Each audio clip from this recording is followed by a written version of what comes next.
Cheguei de viagem com a mala na mão e tinha gente dentro da minha casa. Vendi a casa, mãe. Se vira, você já é grandinha.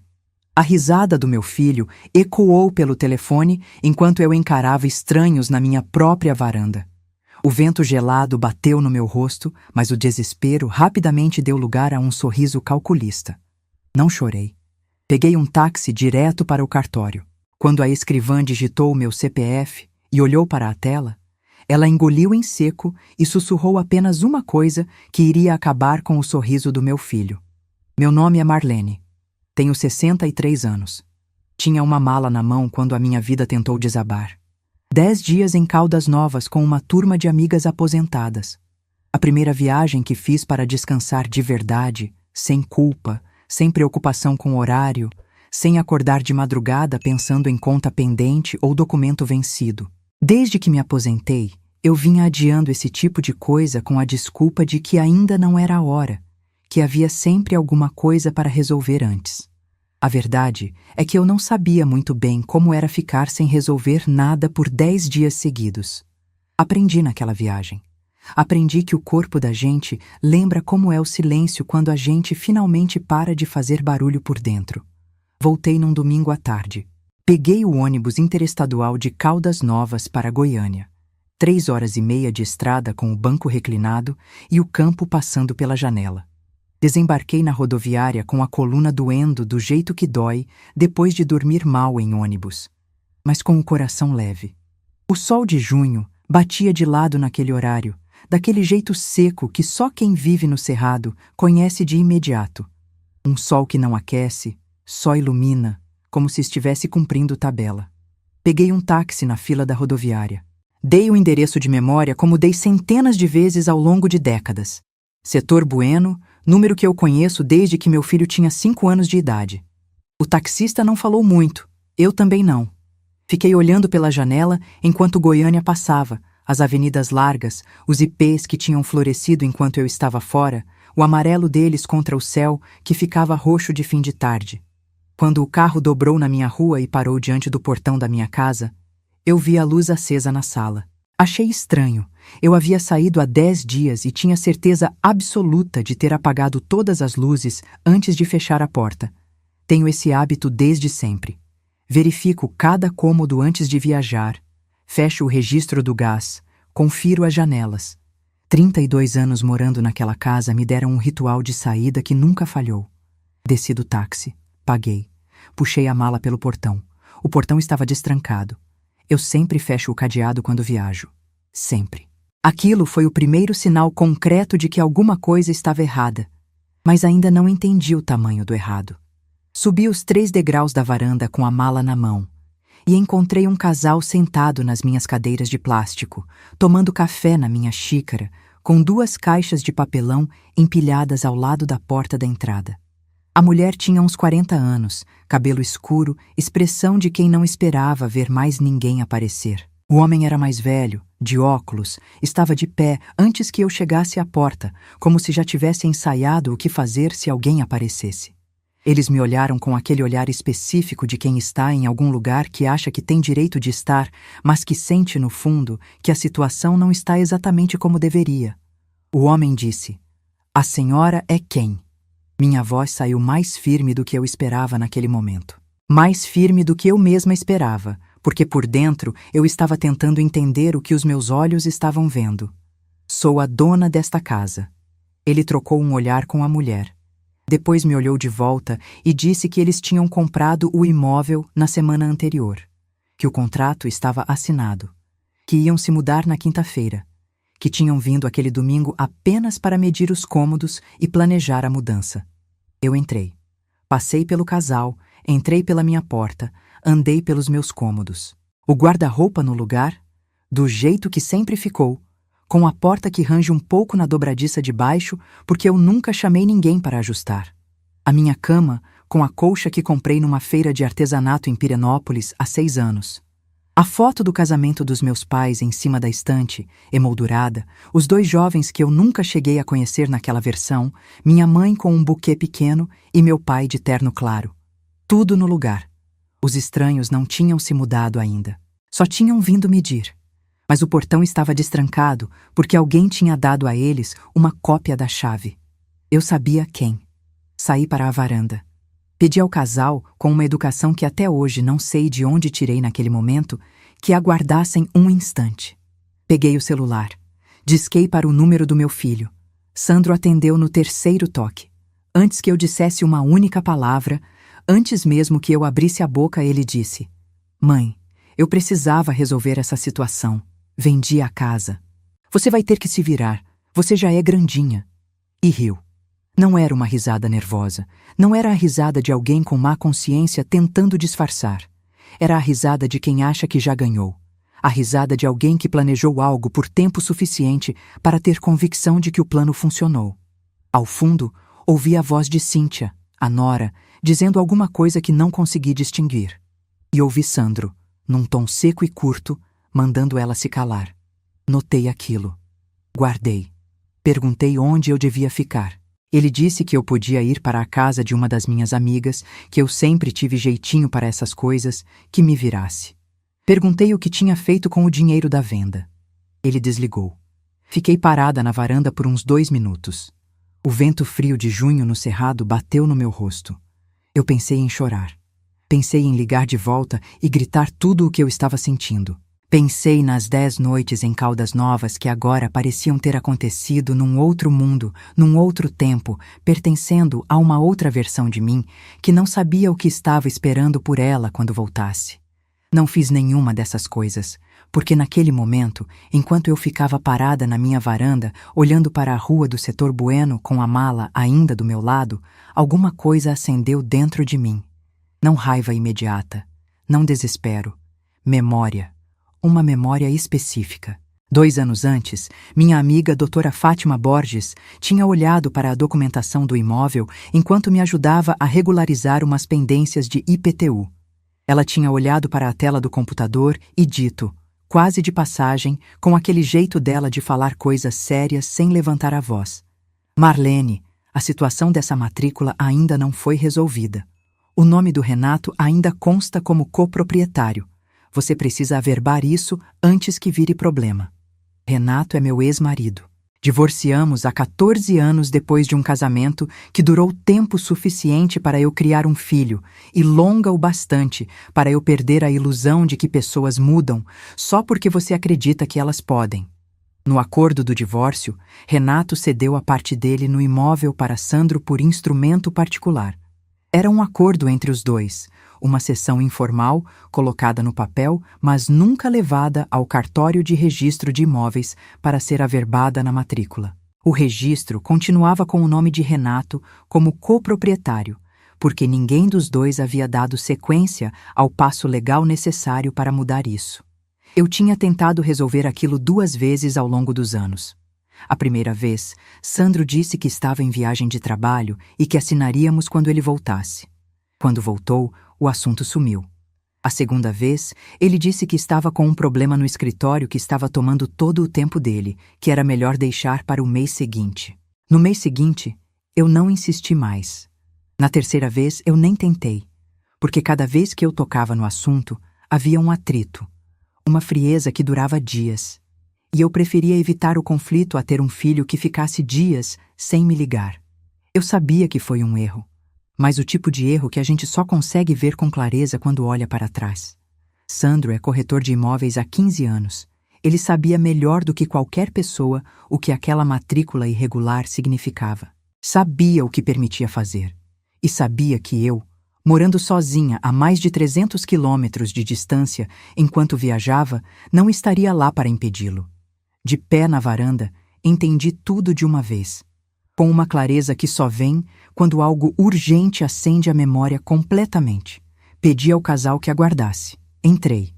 Abri o sistema do ONR no celular, o Operador Nacional do Registro de Imóveis, disponível 24 horas.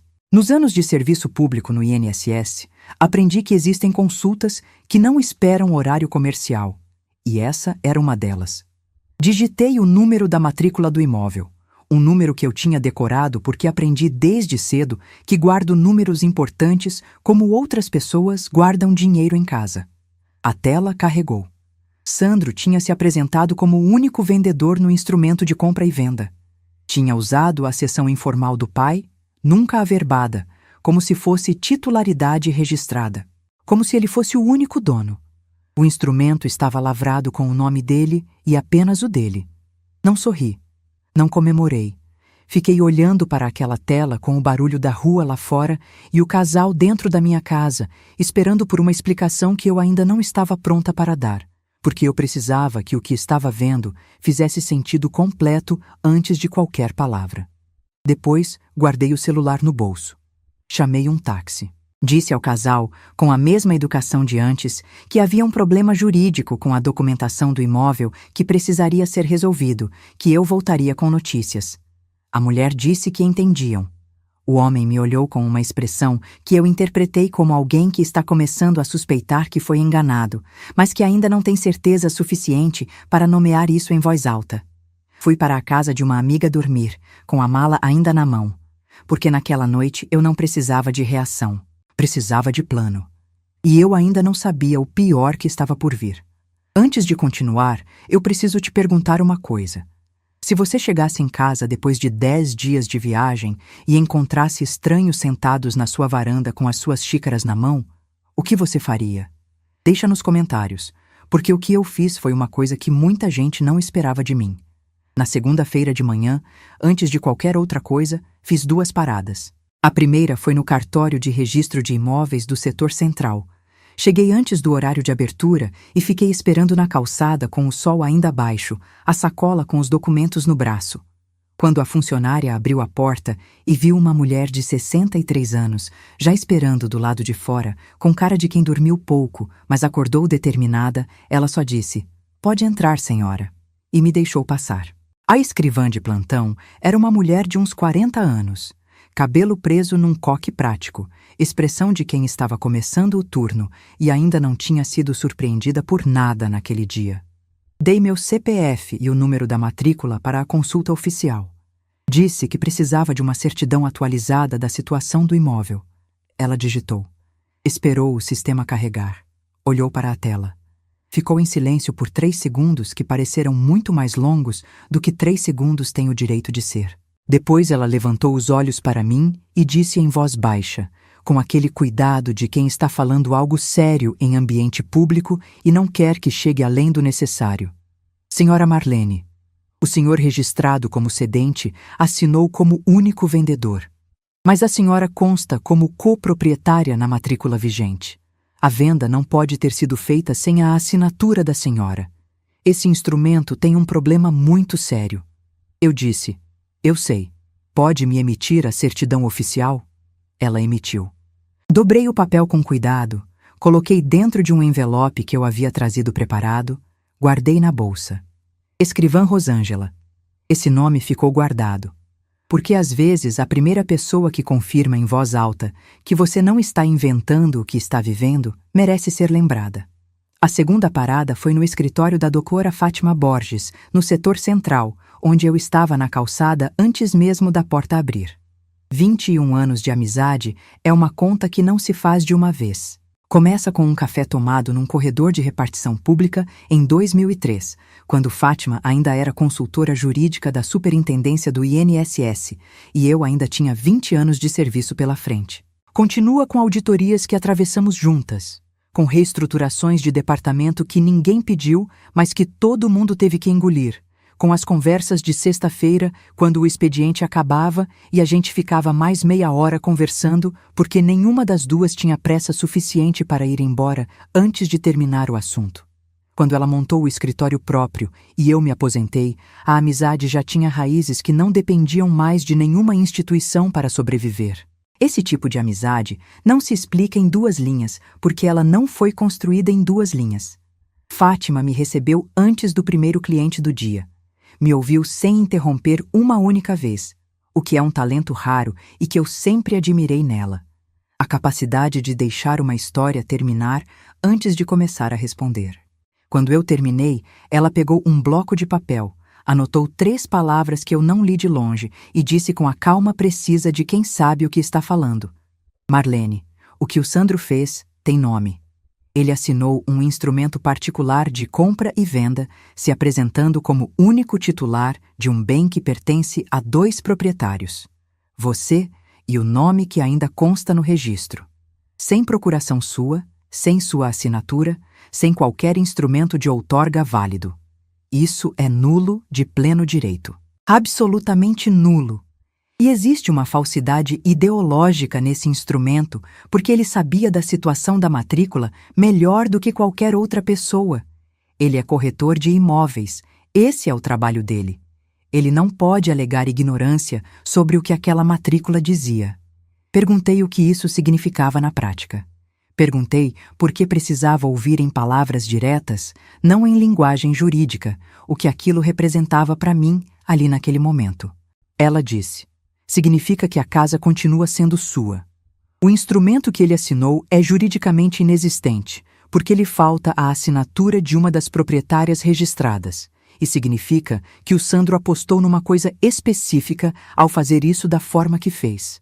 Ele apostou que você chegaria sem teto, sem dinheiro imediato para pagar advogado, com estranhos já instalados no imóvel, e que o cansaço e o desamparo te venceriam antes que qualquer processo tivesse tempo de correr. Para uma mulher de 63 anos, sozinha, sem o filho do lado, recém-chegada de viagem sem lugar para dormir, esse cálculo não era absurdo. Era cruel. Mas ele errou numa coisa fundamental. Você não é o tipo de pessoa que ele imaginou que você era. Passei a manhã inteira no escritório dela. Levantamos cada peça do que havia disponível. A matrícula original do imóvel, com 28 anos, registrada em nome do casal durante o casamento. Um imóvel comprado com disciplina de quem economizou por anos, com entrada paga do próprio suor. Financiamento quitado 7 anos depois do prazo original, porque eu fiz pagamentos extras sempre que pude. A cessão informal de Renato para Sandro, feita por instrumento particular no divórcio, nunca averbada no cartório de registro de imóveis. Um documento que existia no papel, mas que juridicamente não alterava o registro. Para o cartório, Renato ainda era coproprietário. Para o cartório, eu ainda precisava assinar qualquer alienação do imóvel. E a minha posição como moradora exclusiva e pagadora de todas as despesas do imóvel desde o divórcio. 22 anos de contas de água, 22 anos de contas de luz. IPTU quitado todo ano, sem exceção, com comprovante guardado em pasta identificada por ano, dentro de uma caixa de arquivo que eu mantinha embaixo da cama, porque aprendi cedo que papel assinado vale mais do que promessa falada. Reforma do telhado há 8 anos, nota fiscal em nome próprio. Troca do portão há 5 anos, nota fiscal em nome próprio. Infiltração no banheiro resolvida há 3 anos. Nota fiscal em nome próprio. Pintura da fachada há 2 anos.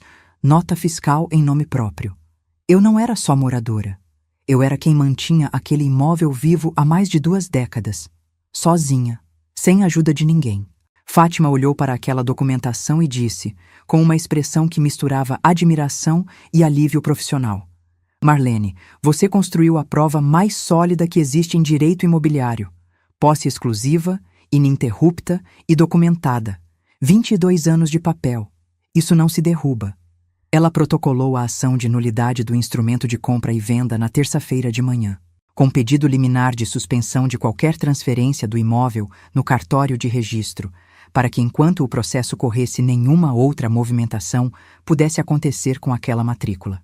O juiz analisou o pedido em 48 horas e concedeu a liminar. A escrivã Rosângela inseriu a anotação de bloqueio no sistema do cartório ainda na quarta-feira. A matrícula estava protegida. O oficial Jorge Augusto Pimentel, que tinha 58 anos e trabalhava naquele mesmo cartório havia mais de 20, foi acionado para confirmar por escrito que nunca havia sido apresentado, nem processado, nenhum pedido de averbação da cessão informal de Renato para Sandro naquela matrícula. Jorge Augusto confirmou. Assinou. O que significava que a posição de Sandro como vendedor único era, para o registro de imóveis, juridicamente inexistente. Ele havia vendido algo que, do ponto de vista do único documento que importa, nunca pertenceu a ele sozinho. Os compradores foram notificados pelo advogado dele sobre a situação. O O casal, que de fato não tinha nenhuma culpa no que havia acontecido, ficou sabendo que o contrato que eles tinham assinado era irregular e não produzia efeitos válidos. A mulher me ligou naquela mesma semana. Uma ligação curta, voz tensa, mas educada. Disse que entendiam a situação, que não tinham nada contra mim, que o problema era com quem os tinha enganado. Disse que lamentava profundamente. Eu respondi que eu também lamentava, que eles eram vítimas tanto quanto eu naquilo, e que a doutora Fátima poderia orientar o advogado deles sobre os próximos passos em relação ao Sandro. A mulher agradeceu. Desligou. Não falamos mais. Mas eu sabia que o peso daqueles compradores acionando Sandro por conta própria se somaria ao meu processo de uma forma que ele ainda não havia calculado completamente. Na quinta-feira à noite, seu Valdemar apareceu na porta da casa da minha amiga onde eu estava ficando. Valdemar tem 71 anos. Mora na mesma rua do setor Bueno há quase 3 décadas. Aposentou dos Correios depois de 32 anos de entrega. Conhece cada casa da rua pelo nome do morador, pelo carro estacionado na frente, pelo horário em que a luz acende de manhã. Não é bisbilhoteiro. É o tipo de vizinho que ainda existe em bairros onde as pessoas passaram tempo suficiente no mesmo lugar para criar memória coletiva. Ele tinha visto tudo enquanto eu estava em Caldas Novas. Sandro e Cíntia tinham chegado de manhã cedo no sábado da semana anterior. Abriram o portão com chave. Receberam um casal que Valdemar não conhecia. Fizeram uma visita ao imóvel que durou uns 40 minutos. Saíram com papéis embaixo do braço, entraram no carro, foram embora. Tudo antes do meio-dia. Valdemar disse, olhando para o chão enquanto falava como quem está admitindo algo. Marlene, eu achei estranho. Você nunca tinha me avisado que ia alugar ou vender, mas pensei que fosse coisa sua que eu não sabia. Se eu tivesse te ligado naquele sábado, pus a mão no braço dele. Disse que não tinha culpa de nada.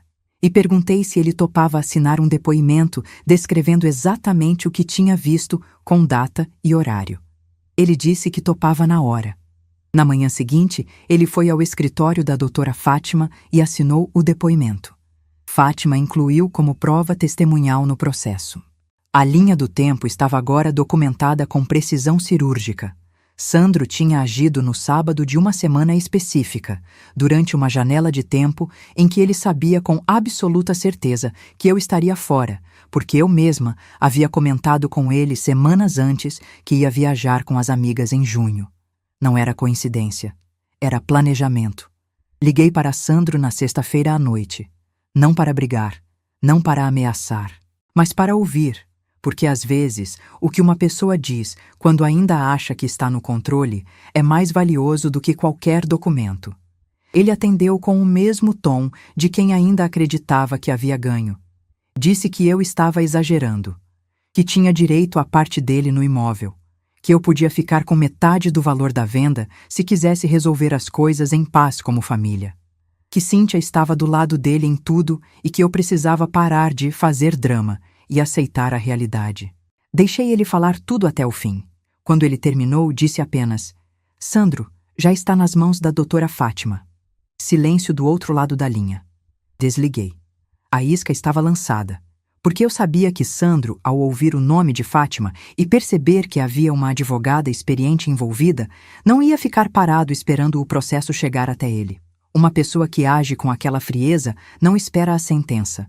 Ela tenta se mover antes. E era exatamente isso que eu precisava que ele fizesse. Porque cada movimento que ele fizesse agora seria feito sob a sombra de uma ação judicial em andamento. E cada movimento seria observado. O que descobri depois mudou tudo completamente. Sandro não ficou parado. Era o que eu esperava. Era o que eu precisava. Na semana seguinte, o advogado que ele havia contratado entrou em contato com o escritório da doutora Fátima. Sandro se apresentava como parte legítima do imóvel que estava sendo bloqueado ilegalmente e anunciava a intenção de entrar com ação de divisão de bem comum, argumentando que, como possível coproprietário, teria direito a exigir a partilha forçada do imóvel. Era uma ameaça tecnicamente embasada, e era exatamente por isso que ela tinha peso. Fátima me ligou naquela tarde e explicou com a clareza que eu precisava. Se ele conseguir mover essa ação antes de consolidarmos nossa posição, ele pode forçar um processo paralelo que complica o andamento. Não que ele vá ganhar, mas pode criar tempo e embaraço. Ele está apostando que o desgaste vai te dobrar antes que a sentença chegue. Ouvi tudo. Disse que entendia. Perguntei o que precisávamos fazer. Ela disse: precisamos de uma peça adicional. Uma declaração formal de Jorge Augusto, o oficial do cartório, confirmando com data e assinatura reconhecida que nunca foi processada nenhuma averbação da cessão naquela matrícula. Com isso, a tese do advogado de Sandro fica sem chão. Jorge Augusto Pimentel, 58 anos. Tinha entrado naquele cartório aos 23 como auxiliar e trabalhava lá há 35 anos, tendo chegado a oficial há 17. Conhecia matrículas como outros conhecem histórias. Sabia de onde cada uma vinha, o que havia mudado nelas ao longo do tempo, o que estava faltando. Uma matrícula com 28 anos sem nenhuma averbação posterior era para ele como uma frase com a conclusão faltando. Fui ao cartório com Fátima na manhã seguinte. Jorge Augusto nos recebeu numa sala de trabalho pequena, mesa coberta de documentos organizados por categoria. Quando Fátima explicou o que precisávamos, ele puxou o histórico da matrícula no sistema, analisou cada entrada cronologicamente, examinou o que tínhamos trazido e ficou em silêncio por um momento, do jeito que pessoas experientes ficam quando estão organizando as palavras com o cuidado que a situação exige. Depois disse, com uma voz que não tinha hesitação nenhuma: a sessão informal de que vocês falam nunca foi apresentada a este cartório para processamento. O histórico dessa matrícula não registra nenhum pedido de averbação dessa natureza em nenhum momento. O que está no registro é o que está. E o que está é que essa matrícula nunca foi alterada desde o registro original do imóvel. Assinou a declaração naquele mesmo dia. Com firma reconhecida, Fátima incluiu no processo. A base que o advogado de Sandro precisaria para sustentar qualquer tese de titularidade havia desaparecido. Foi nessa mesma semana que recebi a mensagem. Um número que eu não conhecia, mensagem de texto simples, uma frase só sem assinatura. Dona Marlene, o Sandro abriu uma empresa. Pesquise no CNPJ. Não respondi. Não apaguei. Guardei o número e fiquei olhando para aquela mensagem por um tempo, tentando entender de onde ela vinha e por que havia chegado. 2 dias depois, Cíntia ligou. A voz estava baixa, com aquela qualidade específica de quem está num cômodo longe de outra pessoa e fala assim para garantir que não chega além da porta. Eu não precisei perguntar nada.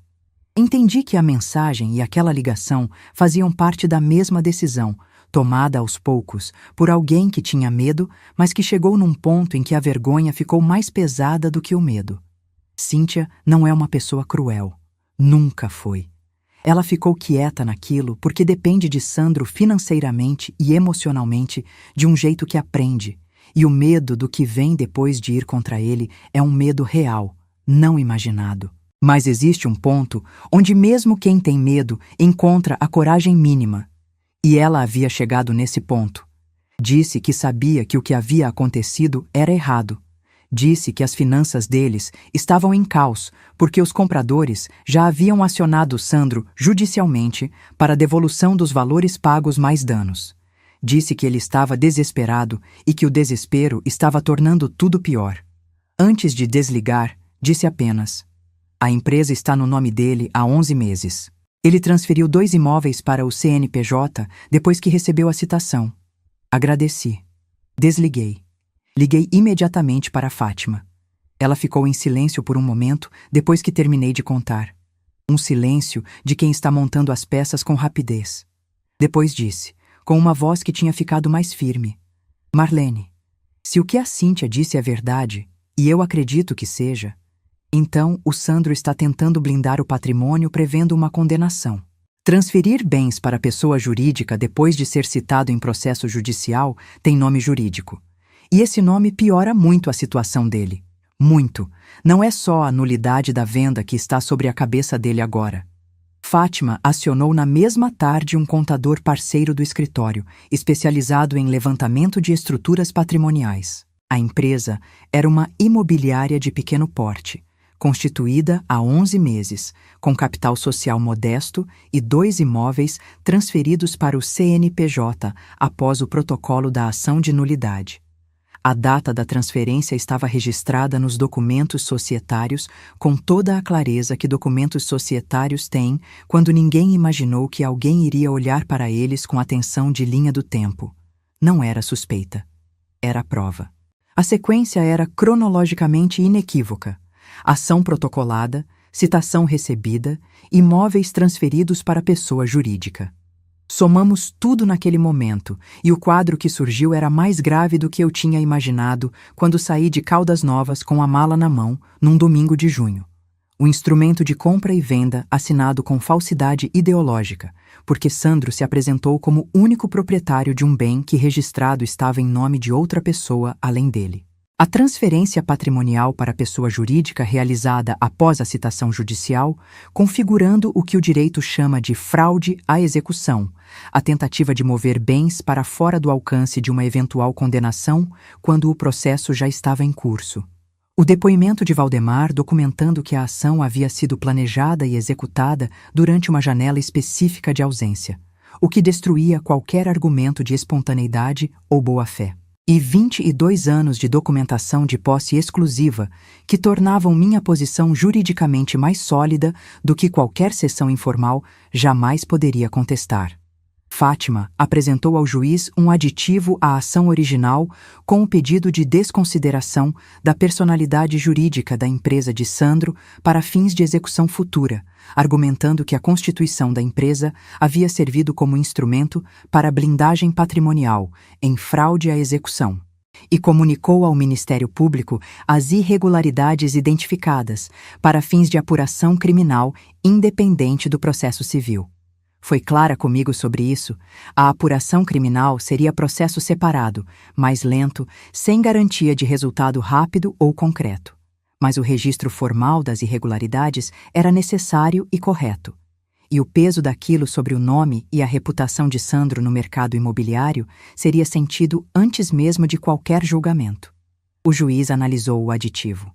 Determinou o bloqueio dos 2 imóveis que Sandro havia transferido para o CNPJ.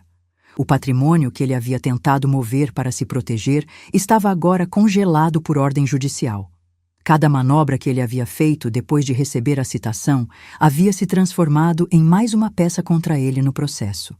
Sandro ligou para mim naquela noite. Pela primeira vez desde o domingo em que eu tinha chegado com a mala na mão e encontrado estranhos sentados nas minhas cadeiras, a voz dele não tinha mais aquele tom de quem ganhou. Havia uma tensão diferente, mais contida, do tipo que aparece quando alguém está tentando medir até onde o terreno ainda suporta peso antes de ceder. Disse que queria resolver as coisas entre família, que havia exagerado, que havia sido precipitado, que poderíamos chegar a um acordo sem precisar de mais desgaste para ninguém. Eu disse: Sandro, o juiz bloqueou os imóveis da sua empresa hoje. Silêncio. Eu disse: a doutora Fátima vai entrar em contato com o seu advogado amanhã com os termos. Desliguei antes que ele respondesse. Mas não ficou por aí. Você acha que era o fim? Estava longe de ser. No dia seguinte, o advogado de Sandro protocolou um contra-argumento. Apresentou o instrumento de cessão informal como suficiente para legitimar Sandro como único proprietário, argumentando que a minha parte na matrícula havia prescrito por abandono, que eu nunca havia exercido direitos de coproprietária sobre a fração do Renato e que, portanto, aquela fração havia sido incorporada ao domínio do Sandro por ato legítimo. Era um argumento agressivo, tecnicamente elaborado, e havia nele uma inconsistência que Fátima identificou com a precisão de quem passou 20 anos analisando matrículas de imóveis. O instrumento de cessão apresentado pelo advogado de Sandro trazia uma data que colocava a cessão antes de um evento específico que o histórico do cartório registrava como posterior. Uma data que não batia com os registros oficiais. Não era um erro de digitação. Era uma inconsistência que expunha que o documento havia sido retroativamente adaptado para sustentar uma tese de defesa que precisava de uma cronologia que os fatos reais não forneciam. Fátima apresentou a inconsistência ao juiz com cruzamento de datas documentado pelo histórico oficial do cartório, pela declaração de Jorge Augusto e pelo depoimento de Valdemar. 3 fontes independentes que tornavam impossível qualquer narrativa alternativa que Sandro tentasse construir. O terreno não havia desaparecido de uma vez sob os pés dele. Havia sido retirado metodicamente, peça por peça, ao longo de semanas. E ele, ao tentar se mover, havia removido as últimas peças que ainda sustentavam qualquer posição defensável. O juiz marcou a audiência de conciliação. Naquela noite, antes da audiência, fui para a varanda da casa da minha amiga onde eu ainda estava ficando. Olhei para a rua silenciosa e deixei o peso de tudo aquilo assentar por um momento. Não com raiva, não com ansiedade. Com aquela clareza específica que vem quando você fez o que tinha para fazer e o próximo passo não depende mais só de você. Eu sabia o que estava sobre a mesa naquela audiência, sabia o que cada peça do processo representava. E sabia que o Sandro também sabia. Aquela seria a última batalha. E eu ia entrar nela do único jeito que faz sentido, com tudo documentado, tudo organizado, e sem nenhuma pressa de provar nada, além do que os papéis já provavam por si mesmos. Mas você acha que ele foi para aquela audiência pronto para aceitar? Espera, porque fica muito pior. 3 dias antes da audiência de conciliação, Sandro ligou para mim tarde da noite. Não era o Sandro do início do processo, o que atendia o telefone com risada de quem acha que ganhou. Era uma versão diferente dele, mais tensa, mais fina, com aquela qualidade específica de quem perdeu o controle da situação, mas ainda está procurando o ponto exato onde pode causar dano de verdade. Disse que se eu continuasse com o processo, ele ia me afastar dos netos, que eu nunca mais ia ver as crianças, que ia contar para toda a família que eu havia destruído o casamento dele com mentiras, que havia manipulado a Cíntia, que havia inventado provas.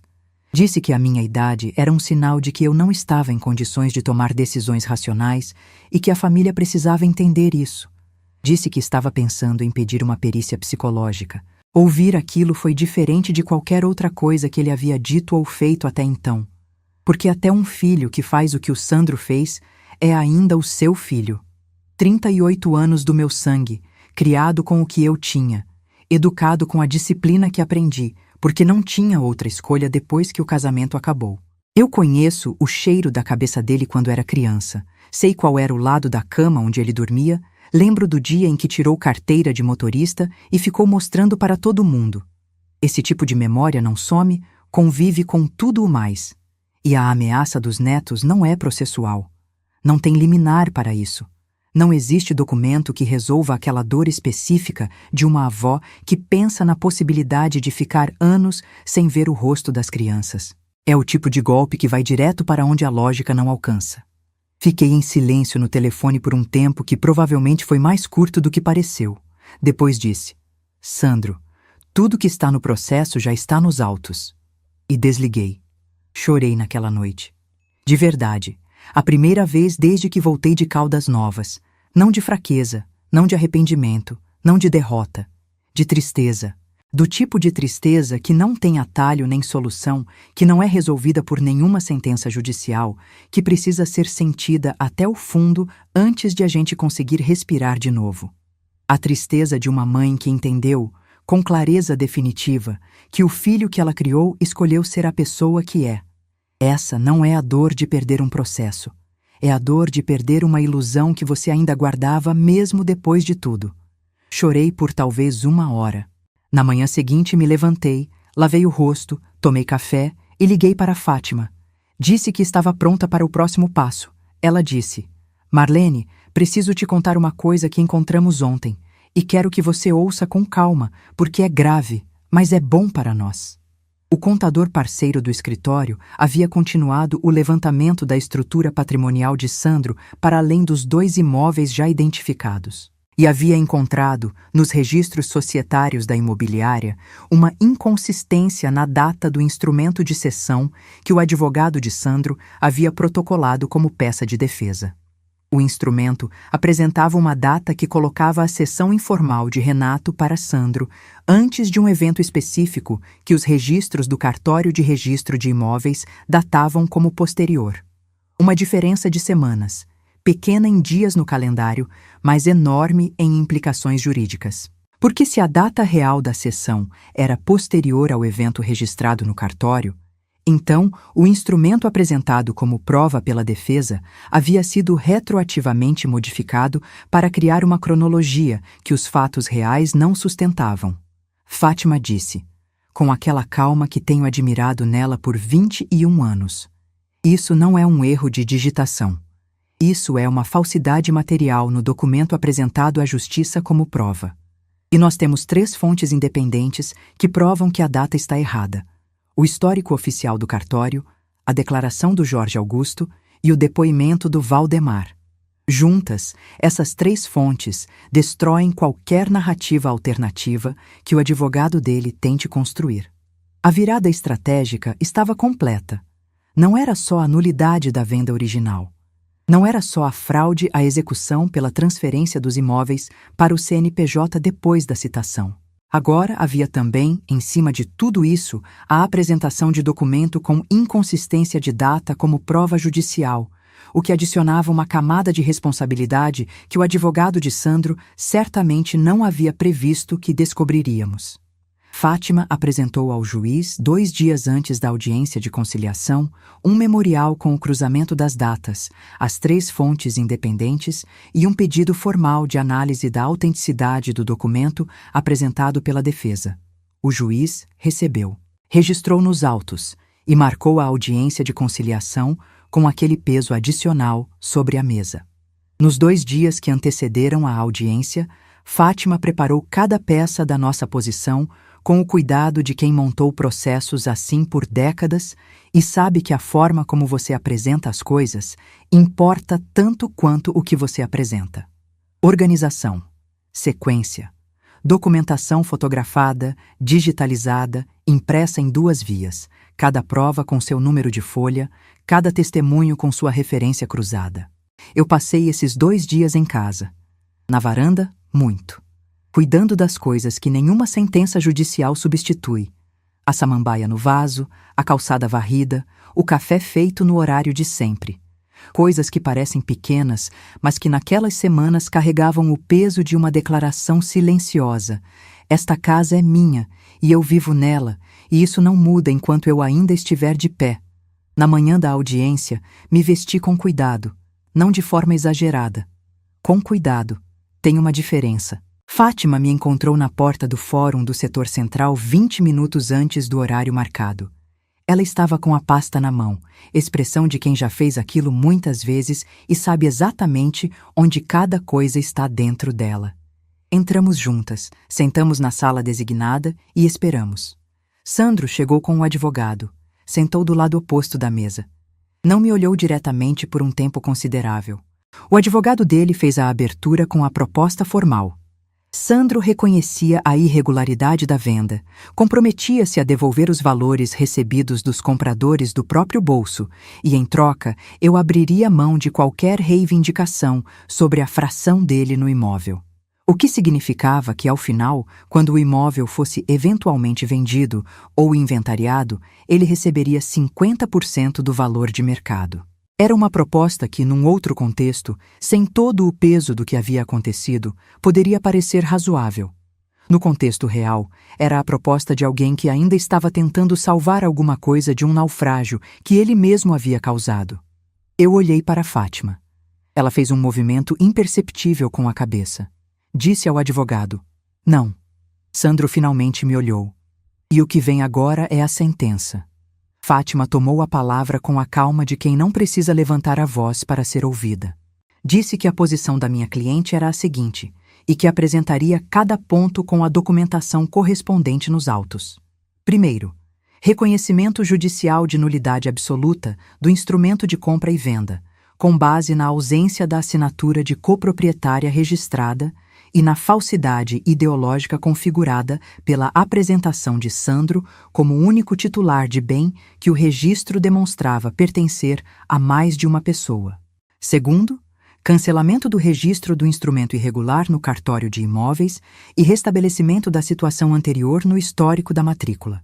Terceiro, manutenção da titularidade exclusiva da minha cliente com base na posse exclusiva e ininterrupta comprovada por 22 anos de residência e pagamento de todas as despesas do imóvel, documentada em papel com firma reconhecida, nota fiscal, comprovante de pagamento e registro histórico no cadastro de contribuinte do município de Goiânia. Quarto, pagamento das custas processuais pela parte contrária, dado que a ação havia sido necessária exclusivamente em razão da conduta da parte contrária. Quinto, em relação à fração do imóvel que o Sandro eventualmente reivindicaria como parte da cessão informal, o pedido era de extinção por abandono de posse. Instituto que se aplica quando um suposto coproprietário nunca exerceu posse sobre o bem, nunca contribuiu com nenhuma despesa, nunca demonstrou qualquer interesse prático na conservação ou administração do patrimônio, e quando a conduta desse suposto coproprietário foi, ao longo de décadas, ativa e comprovadamente contrária aos interesses do bem compartilhado. Fátima apresentou o argumento como o que era: uma posição de pressão com respaldo legal, que o juiz levaria a sério diante do conjunto probatório disponível. E sexto, comunicação formal ao Ministério Público das irregularidades identificadas no instrumento apresentado pela defesa, cuja inconsistência de datas havia sido documentada por 3 fontes independentes, para fins de apuração da autenticidade do documento perante a Justiça. O advogado de Sandro pediu prazo para analisar. O juiz disse que daria 72 horas para uma resposta antes de pautar sentença. Saímos da sala de audiência sem que Sandro dissesse uma palavra. Nas 72 horas seguintes, cada peça se encaixou com a precisão de algo que havia sido construído com paciência. Os compradores confirmaram, pelo advogado deles, que acionariam Sandro em ação separada para devolução integral dos valores pagos, com correção monetária, juros e danos morais. A empresa imobiliária de Sandro foi incluída no polo passivo de ambas as ações, a minha e a dos compradores. Os 2 imóveis que ele havia transferido para o CNPJ permaneciam bloqueados por decisão judicial e não podiam ser movimentados. O patrimônio que Sandro havia construído ao longo de anos e que havia tentado blindar com a constituição da empresa estava efetivamente congelado, aguardando o desdobramento dos processos. O advogado de Sandro ligou para Fátima no último horário do prazo de 72 horas. Disse que o cliente aceitava todos os termos. Todos. A sentença foi homologada pelo juiz. O instrumento irregular foi cancelado. O cartório de registro de imóveis recebeu a ordem judicial e procedeu à atualização da matrícula. A matrícula do imóvel passou a registrar meu nome como única proprietária, com a verbação expressa da posse exclusiva documentada, cancelando qualquer referência ao instrumento de compra e venda que Sandro havia assinado. Jorge Augusto Pimentel, o oficial que conhecia aquela matrícula desde o registro original há 28 anos, foi quem assinou a averbação final. Quando Fátima me contou isso, fiquei em silêncio por um momento. Há algo justo na ideia de que o homem que havia visto aquela matrícula nascer fosse também quem certificasse o encerramento daquele capítulo. Fui ao cartório buscar a certidão atualizada pessoalmente. Rosângela, a escrivã que havia me atendido na segunda-feira de manhã com a voz baixa de quem não quer que ninguém mais ouça, me entregou o documento com um sorriso pequeno e discreto. Não disse nada. Não precisava. Guardei a certidão no mesmo envelope onde havia guardado a primeira certidão, aquela que eu havia pedido naquela segunda-feira com a coluna doendo de ônibus e o coração pesado. Coloquei na bolsa. Saí do cartório no sol de Goiânia. Liguei para seu Valdemar do lado de fora do cartório, na calçada. Disse: "Valdemar, está tudo resolvido." Ele ficou em silêncio por um segundo. Depois disse: "Você quer tomar um café?" Fui até a casa dele. Tomamos café na varanda dele, olhando para a rua, para a minha casa com o portão fechado e o cadeado no lugar. Ele não fez perguntas sobre os detalhes do processo. Eu não senti necessidade de explicar. Ficamos ali um tempo com o barulho distante do bairro e o sol da manhã batendo nas calçadas. E foi suficiente. Existe uma qualidade específica no silêncio de duas pessoas que passaram pelo mesmo pedaço de vida juntas sem precisar resumir nada. Naquela tarde, voltei para a minha casa. Abri o portão com a chave.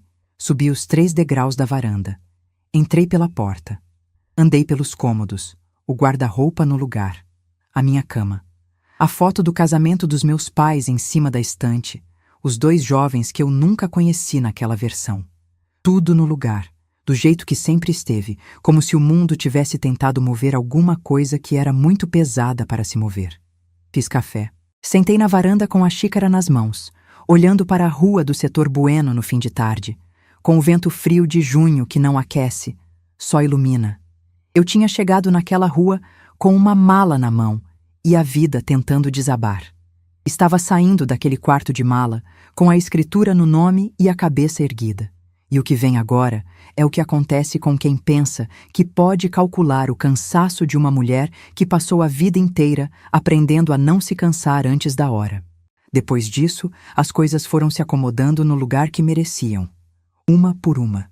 A empresa imobiliária de Sandro foi incluída como parte passiva nas 2 ações simultâneas.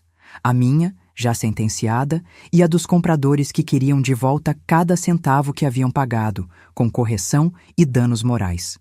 Os 2 imóveis que ele havia transferido para o CNPJ estavam bloqueados por decisão judicial e não podiam ser negociados, não podiam ser dados em garantia, não podiam ser movimentados de nenhuma forma enquanto os processos corressem. Para um corretor de imóveis, ter o patrimônio congelado pela justiça não é só uma questão financeira. É uma questão de reputação. E no mercado imobiliário de Goiânia, que é menor do que parece e onde todo mundo conhece todo mundo, o nome de Sandro havia entrado em listas onde ninguém quer estar. A comunicação ao Ministério Público sobre as irregularidades no instrumento apresentado como prova havia gerado uma apuração formal que, independentemente do resultado e do tempo que levaria, significava que o nome de Sandro estava num registro de investigação. Em qualquer eventual transação de imóvel, em qualquer pedido de financiamento, em qualquer consulta de crédito, aquilo aparecia. Não como condenação, como antecedente de apuração. Para quem trabalha no mercado imobiliário, é quase a mesma coisa. Os clientes foram sumindo. Não de uma vez, que seria mais simples de absorver. Aos poucos, que é mais devastador, porque cada perda chega separada, com sua própria explicação razoável que nunca menciona o nome real do motivo. Uma cliente que decide não comprar mais por enquanto.